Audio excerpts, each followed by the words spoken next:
ایک نا بس میں ایک خاتون آ کے بیٹھی، اس کے ساتھ اس کا بچہ بھی تھا، اور برابر سیٹ میں ایک مولوی صاحب آ کے بیٹھے۔ سفر لمبا تھا،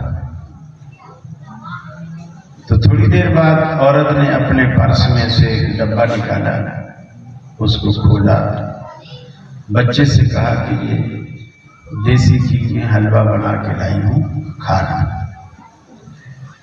بچے عموماً کھانے پینے میں بڑا ضد کرتے ہیں، گویا وہ کھا کر ماں باپ پر احسان کر رہے ہوتے، منع کر دیتے نہیں۔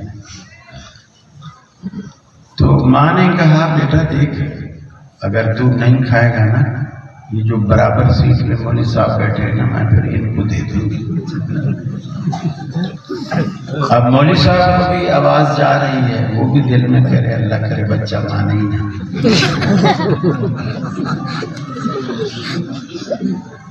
جب سفر تھوڑا اور گزر گیا اور ماں نے پھر ٹفن نکالا اور بچے کو اسی طرح کہا، بچے نے پھر انکار کیا اور وہ پرس میں رکھنے لگی، تو اب مولوی صاحب بولے بہن جی جو بھی فیصلہ کرنا ہے جلدی سے کر لو، میں تمہارے حلوے کے چکر میں اپنے گھر سے بھی 2 سٹاپ آ گیا۔ تو جب مولوی حلوے کے چکر میں گھر سے 2 سٹاپ آگے جا سکتا ہے تو گھنٹہ پونا گھنٹہ تو آپ بھی پلاؤ کے چکر میں ہمیں دے ہی سکتے ہیں نا انشاءاللہ۔ اللہ تعالیٰ آپ کو خوش رکھے، اسی طرح ہنستا بستا رکھے، ہمیشہ آپ کی زندگی کو اللہ رب العالمین خوشی سے بھرے۔